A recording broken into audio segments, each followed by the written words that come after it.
Ariel Helwani for mmarated.com, standing next to the #1 contender to Urijah Faber's WEC featherweight title, Mike Brown. Mike, how are you doing today? I'm doing well. Doing well, thanks. It's a very weird time for you, I'd imagine, because we were expecting you to fight just a couple of weeks ago. Then a hurricane blows up your plans. Has anything like that ever happened to you in your career before? Happened once before, back in 2001. The whole 9/11 thing happened like a few days before one of my fights. I was supposed to fight out in Indiana against Hermes Franca. So, the flights, all the airports were shut down, and it was one of those, crazy things where they postponed the fight a couple months, and had to do the same thing before, When you got the call that, the fight was going to be canceled, the whole event was going to be canceled, how did you feel? I mean, I'm sure mentally, physically, you've reached that peak, you're ready to go, and just a couple of days before, you got to wait now 2 months. I mean, I was a little depressed, honestly. I put a lot of work. I poured everything into, all my training sessions. It was a really big deal. So, I really poured everything into it, and the training was done. It was like 4 or 5 days before the show, so it was time to coast to the finish line. So, I mean, I was done training, and I was just losing the weight now.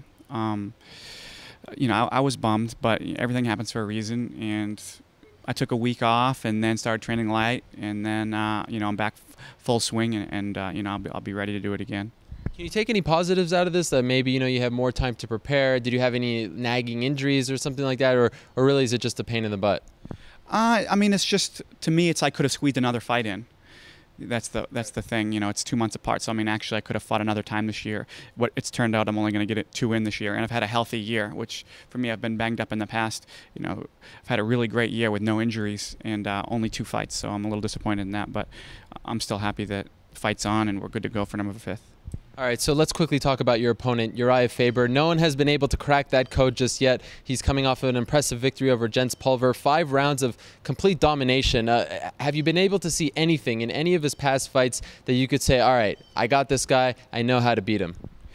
I just got to go out and do my thing, do what I do best. And I mean, it's not like he dominates every second of every fight. He gets put in bad positions, and he's not winning every second of every fight. But he's good.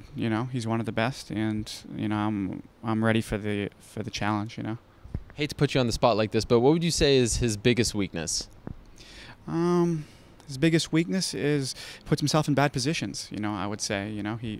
He gives up his back. I know he protects himself well there, but he gets taken down a lot. He gets put on bottom. He's a great fighter, but everybody has holes. A lot of people consider him top 10, maybe even top 5 best pound-for-pound fighters in the world. Would you agree with that? Would you put him up there all the way in the top 5 category? I would, because of all the true champs in their weight class. You think of the #1 guys in each weight. He has one of the the cleanest records for the champs. He's only been beat once. And it's hard to keep a clean record in this sport because there's so many variables. Anybody can get upset any night. So he's done a pretty good job of not letting that happen very often. Have you been able to get your hands on that tape of the Tyson Griffin victory over Urijah? And if so, anything you're going to look to duplicate come November 5th?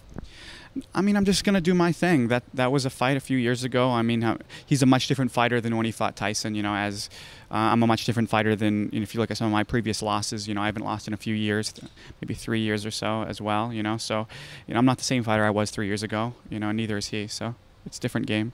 All right, let's quickly just talk about the WEC. They have announced that they're getting rid of the higher weight classes, light heavyweight, middleweight. Are you in favor of that? Do you like the fact that they're now creating more of a, established identity for MMA fans?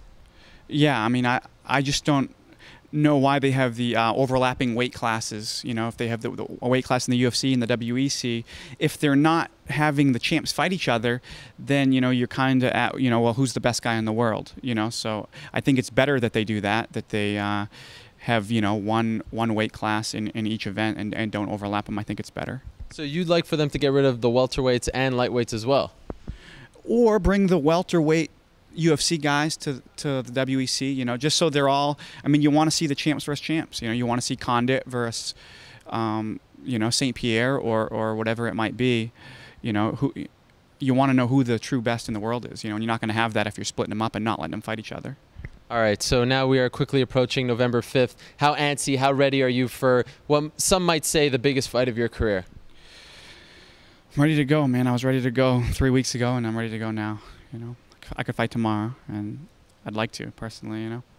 All right, well, Mike Brown's going to have to wait a few more days than tomorrow when he faces Urijah Faber November 5th for the WEC featherweight title. Best of luck to you, Mike. Thanks a lot.